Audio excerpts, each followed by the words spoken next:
guys, and welcome to another edition here on the Cavalier Family Podcast. I am your host. My name is Ton, and today we'll be exploring the new month and new year of course, what we do here. If you're not familiar, every month we choose a different year, and for every week we choose a different topic. First week is the top 5 TV shows. Next week is the top 5 cartoons. Week after that is the top 5 Billboard music. And then last week is the top 5 movies of the year that's selected within that month. And the next month is, usually taken to the point of it's always random. It's never really consistent at all, as we take a lot of requests in, specifically if you pay attention to our social media or if you leave a comment down below. We do take requests in for different years to go over. So if you again would like to leave a comment, and go ahead and follow us on all social platforms such as YouTube, wherever you listen to podcasts, Facebook, Instagram, Twitter. We would love to have you as a subscriber as well. Share the video. More people who know about us, the better. Even if this isn't your type of tea as far as information goes, because we want to educate you, that's okay. Just go ahead and still share the video, give a thumbs up, because we just want as much support as possible, and whatever you guys can provide is that much greater. And with that in mind, we'll go ahead and get jump started to the show.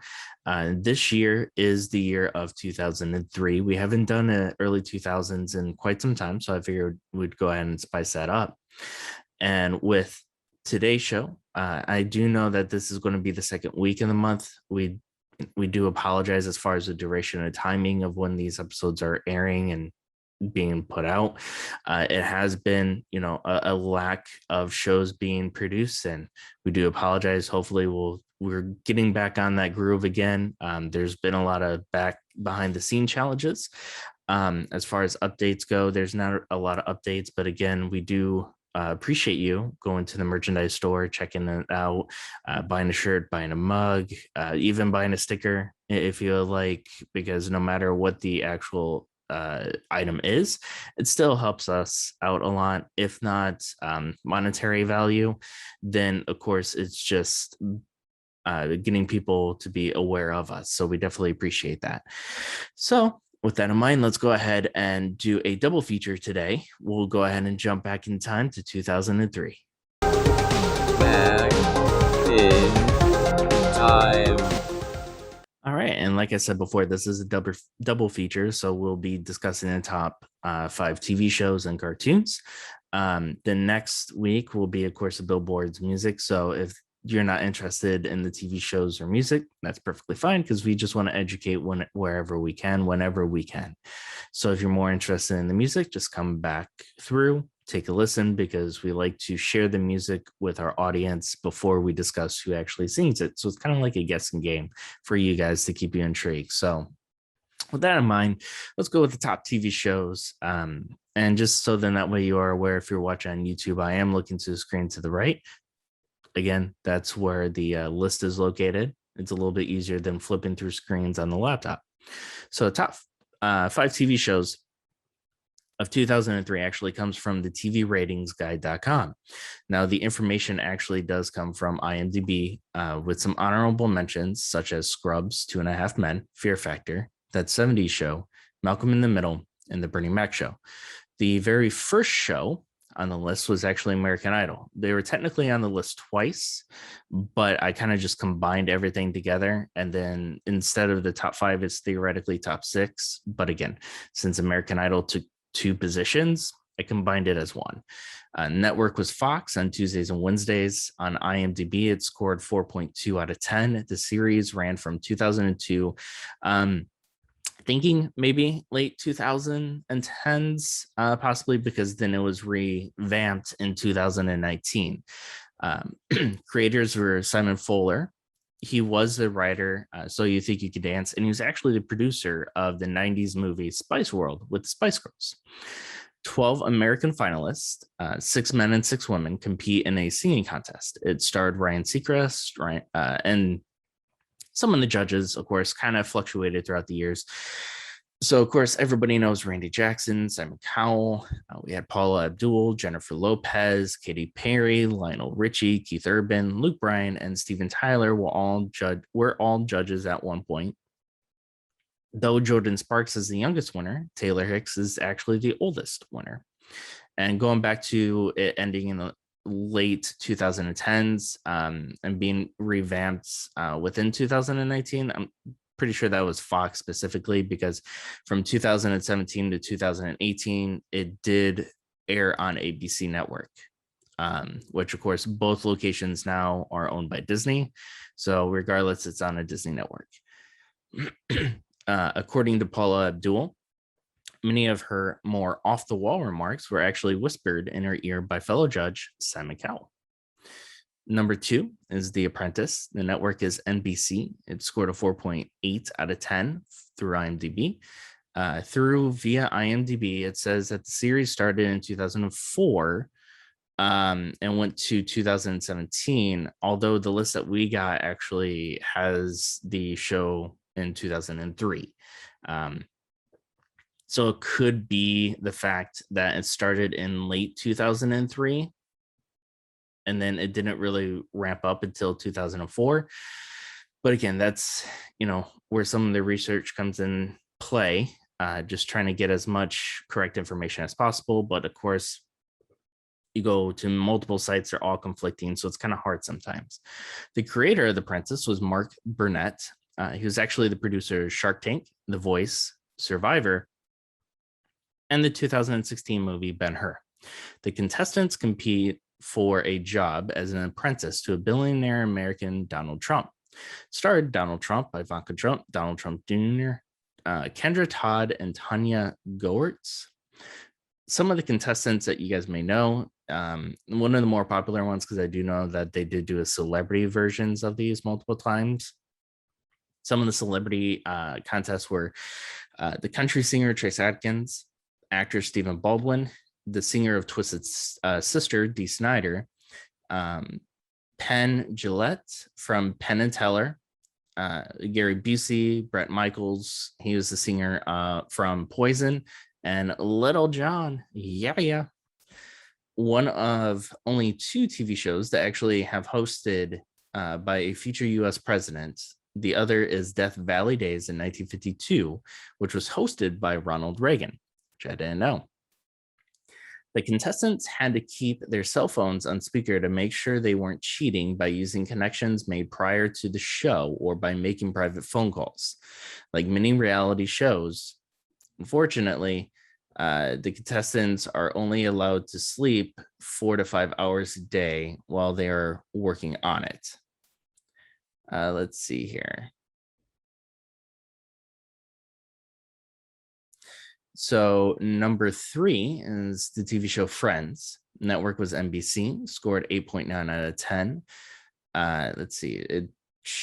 Again, IMDb shows 1994 to 2004, but the website analytics showed it from 2003. It was created by Frank Darabont, the writer. He was the writer of The Green Mile, The Shawshank Redemption, and the movie The Mist.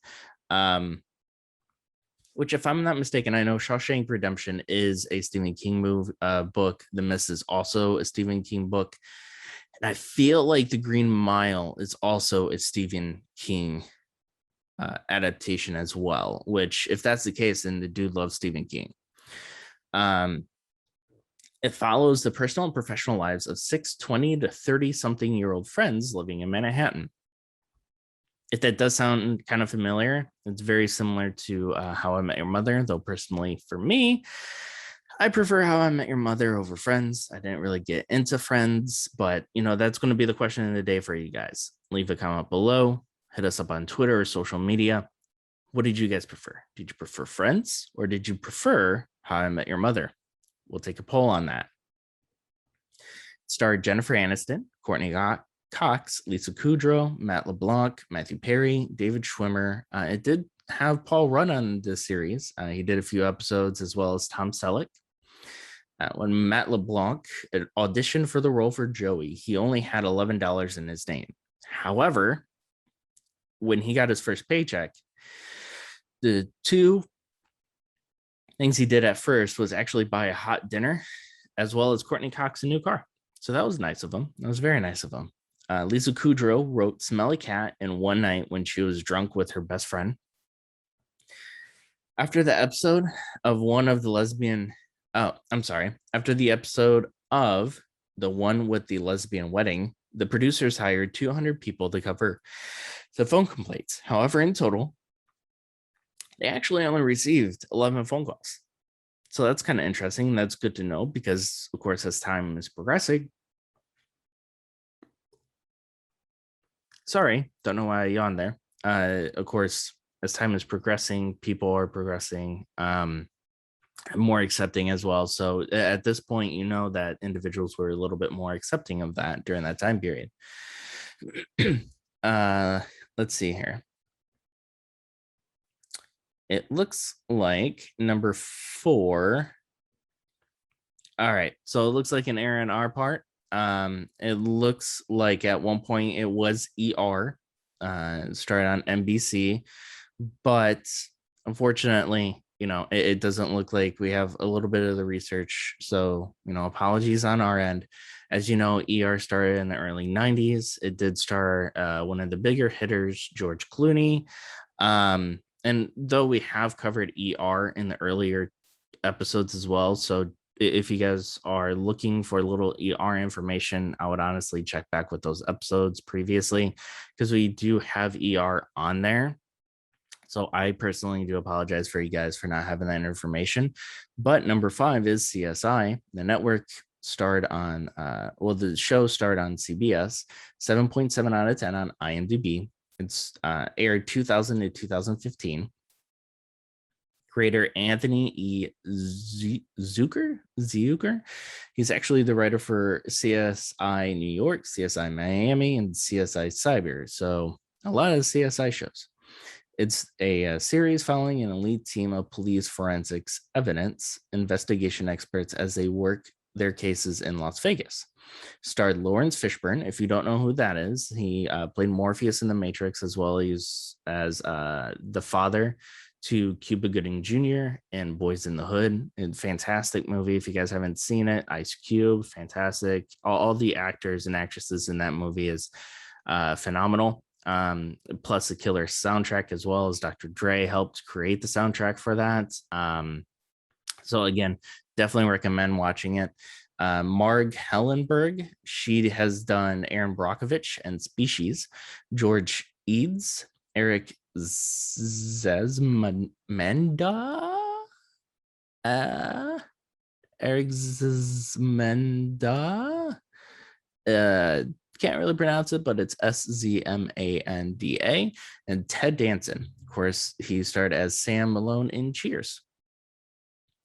And let's see, while the majority of the techniques and technologies used in the show are accurate and true to reality, the writers and crew readily admit that they time cheat. Of course, with time cheating, it's when the tasks that take a few seconds on the show actually take several days to weeks to actually finalize.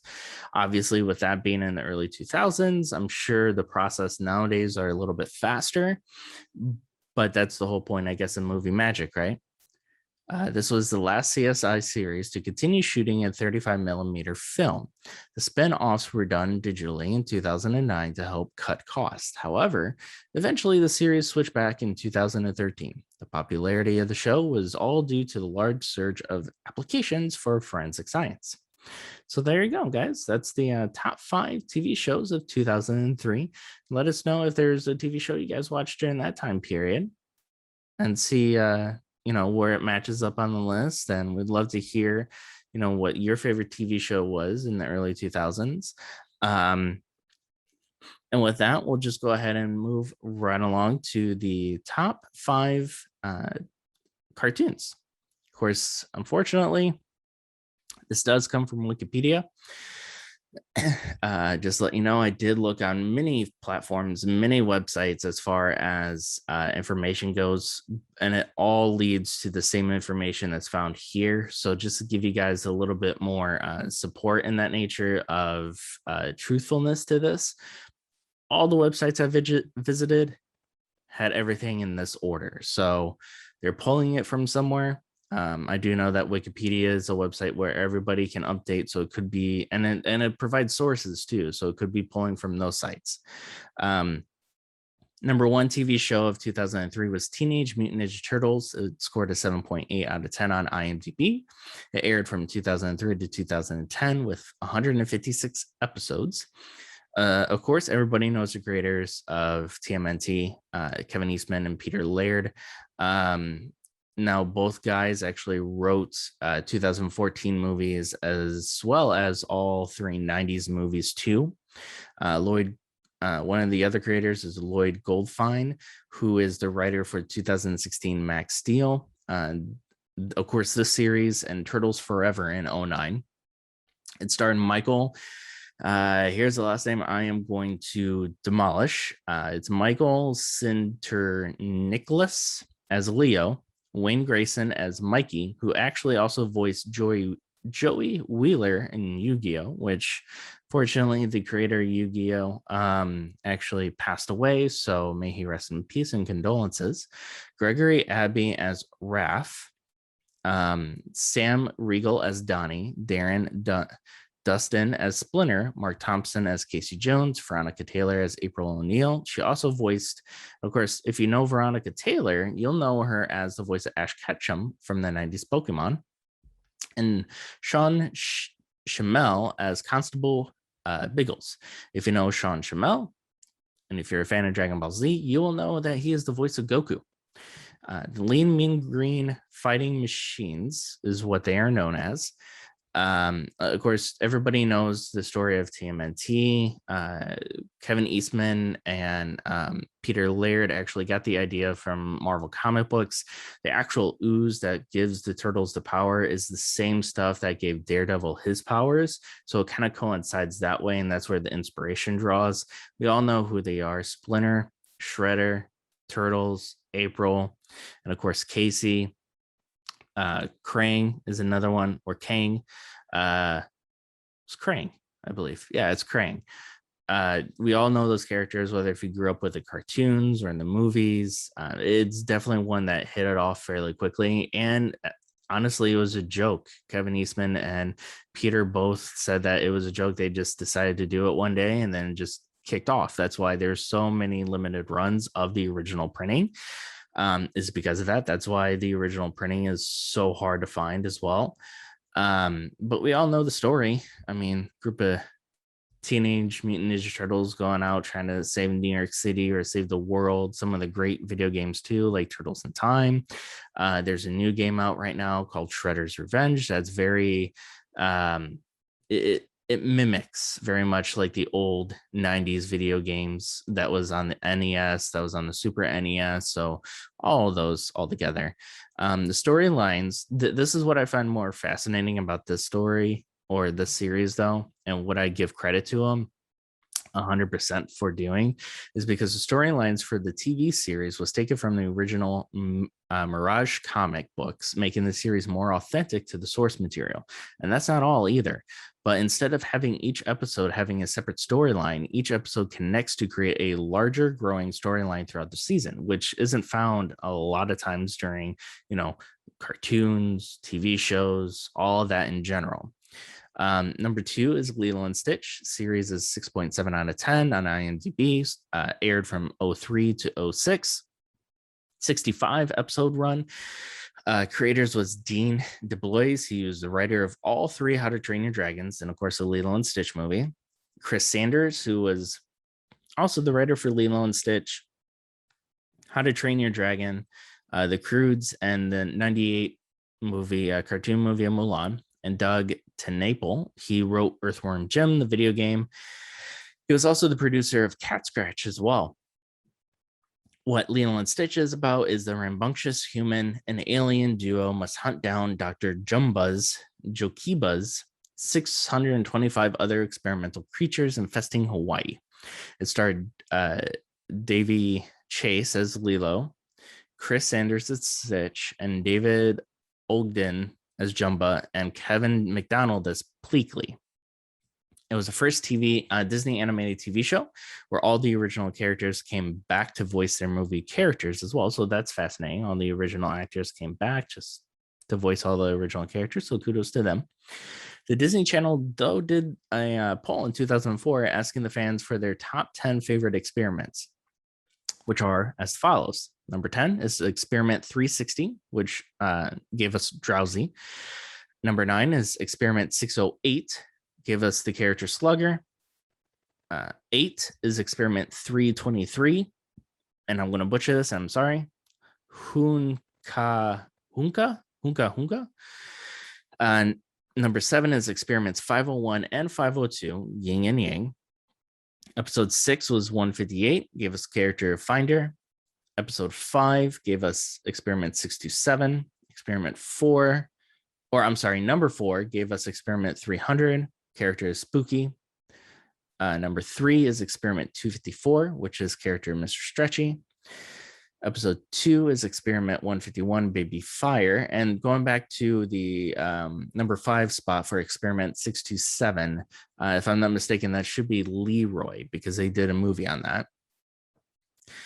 And the last but not least, the number 1 spot actually takes place with Experiment 624, and that is Angel. That is theoretically who is known as Stitch's girlfriend.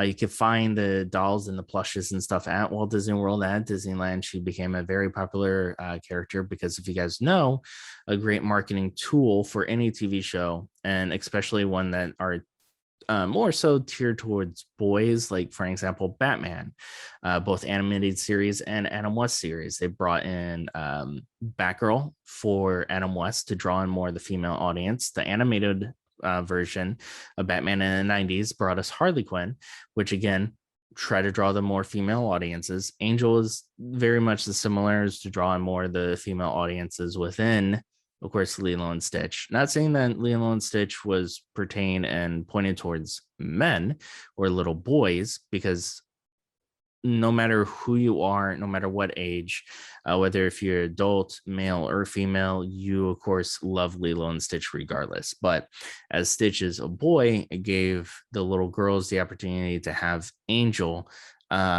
which is very nice. Me personally, I had a dog named Angel, so cool little tie in there. Number 3 is Teen Titans, 7.9 out of 10. IMDb, it aired from 03 to 06 with 58 episodes. It was created by David Slack. He was a writer of Netflix's Dark Crystal. Bob Haney, he's a writer on Doom Patrol, Young Justice, Beware the Batman, and the New Adventures of Superman from 1968. And Bruno Premiani, he was also a writer of Doom Patrol. It's about a team of 5 DC teenage superheroes that try to save the world from villains around the city while facing normal teenage situations. It starred Hynden Walk as Starfire. Some will know her voice as Princess Bubblegum from Adventure Time. Greg Sipes as Beast Boy. Scott Menville as Robin.